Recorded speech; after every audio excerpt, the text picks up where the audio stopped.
The night consumed everything except the narrow beam of my flashlight. Pine trees loomed like silent sentinels, their branches casting grotesque shadows that seemed to move independently of any wind. I was lost, but being lost was the least of my problems. Something had been tracking me for hours. My legs burned from constant movement, my breath ragged and desperate. Each crunch of pine needles beneath my boots could be my last sound. The forest felt alive, watching, waiting, not with eyes. No, something more primordial and ancient. 3 days ago, I was just a travel writer documenting local folklore in the remote forests of Mindanao. Now, I was prey. The first encounter happened near an abandoned logging camp. I had been interviewing local elders about supernatural legends when an old man with weathered skin and eyes that seemed to look through me, not at me, warned me about the Aswang. They hunt at night, he'd said, shapeshifters, predators beyond human comprehension. I had laughed then. I wasn't laughing now. My backpack felt like it weighed 100 pounds. Inside, mixed with my camera equipment and notebook, was the one thing that might save me: a small canister of lamp oil and a reliable Zippo lighter. Fire. The old man had been explicit about that. The first attack came without warning. One moment, absolute silence. The next, a blur of impossible anatomy, limbs that bent in ways no human skeleton could allow, a form that seemed to flow between solid and liquid states.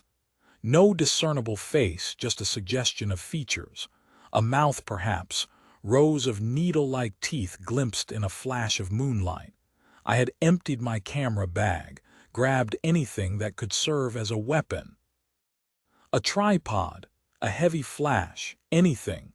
The creature moved with a horrifying grace, not running, not walking. Something in between that defied natural locomotion. When it struck, the speed was catastrophic.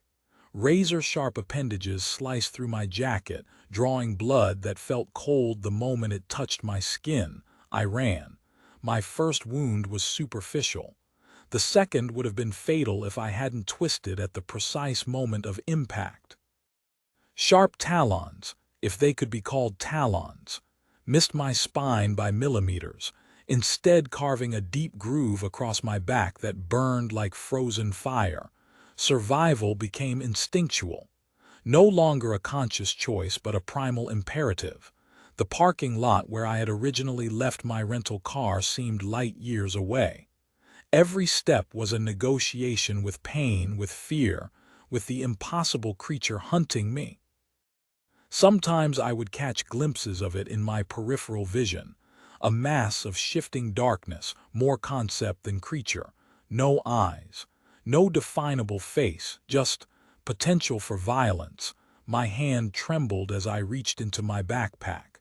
The oil canister, the lighter, weapons against something that shouldn't exist, something that defied every rational explanation I had ever constructed as a writer who prided himself on logical documentation. The Aswang didn't just want to kill me. It wanted to consume me, not just my flesh but something deeper, my essence, my very being. Another attack, this time closer. I could smell it, a scent between rotted vegetation and something metallic. Blood, decay, something entirely unknown. I stumbled, my ankle twisted. Perfect vulnerability, but I was prepared now. The moment stretched into an eternity of terror. My twisted ankle throbbed, sending sharp pain radiating up my leg. The forest around me transformed from a natural landscape into a living nightmare, each shadow a potential strike, every rustle a promise of imminent destruction. The Aswang emerged from the darkness like a nightmare-given form. Massive didn't begin to describe its size. At least 9 feet tall, its body a grotesque amalgamation of shadows and impossible angles. No coherent shape, just a constantly shifting mass that defied biological logic.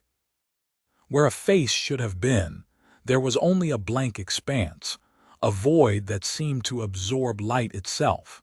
My fingers closed around the oil canister. Survival wasn't just about escape anymore. It was about understanding, defeating, destroying. The creature moved with a fluidity that suggested it wasn't bound by physical laws. One moment distant, the next close enough that I could feel its cold, alien presence. No breath, no discernible heat, just pure, malevolent intent. I knew I was being hunted. Not just killed, hunted. My backpack became my lifeline. The small Zippo lighter felt like a holy weapon. The oil canister, my last hope of survival. In my mind, I could hear the old man's warning echoing. Fire. They hate fire. The attack came from multiple directions simultaneously. Impossible. Grotesque. Appendages that were neither tentacle nor limb sliced through the air. Each movement was a nightmare of biomechanical impossibility. Joints bending backward, elongating, contracting in ways that would shatter human anatomy. I was bleeding. Multiple wounds. Deep cuts that seemed to burn with an internal coldness unique to this creature's touch. The parking lot remained my only hope. My rental car, escape, survival, but the Aswang knew, it understood. This wasn't a simple predator-prey scenario. This was a calculated hunt. My psychological state began to fracture. Each moment stretched. Time became elastic. Fear transformed into a physical substance that filled my lungs, my bloodstream. I was no longer just fighting for survival. I was fighting to maintain my sanity. One decisive moment approached. The oil, the lighter, the creature. Fire would be my salvation or my final epitaph. The final confrontation was nothing short of apocalyptic. My hands shook as I unscrewed the oil canister. Every movement a negotiation between raw terror and survival instinct. The Aswang seemed to sense my intention, its formless body contracting, expanding, a living nightmare of biological impossibility. Suddenly, it attacked. The speed was beyond human comprehension. Razor-sharp appendages sliced through the air, each movement a blur of impossible geometry. I felt skin tear, muscles rip. Blood sprayed in arterial arcs, my own body becoming a canvas of brutal destruction. But I had one weapon. With desperate precision, I doused myself in lamp oil, a living, breathing incendiary device. The creature hesitated.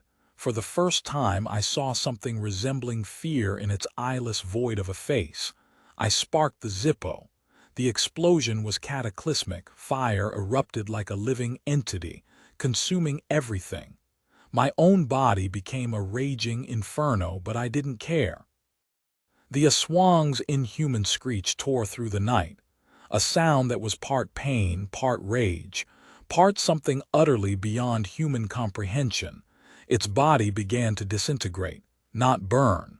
Disintegrate. Shadows collapsed. Impossible limbs twisted and shredded. The creature that had hunted me, that had transformed this forest into a killing ground, began to unravel like smoke caught in a hurricane. I should have died. Somehow, I didn't. The parking lot emerged from the inferno. My rental car a charred skeleton. The surrounding trees reduced to smoking husks. My body was a map of horror.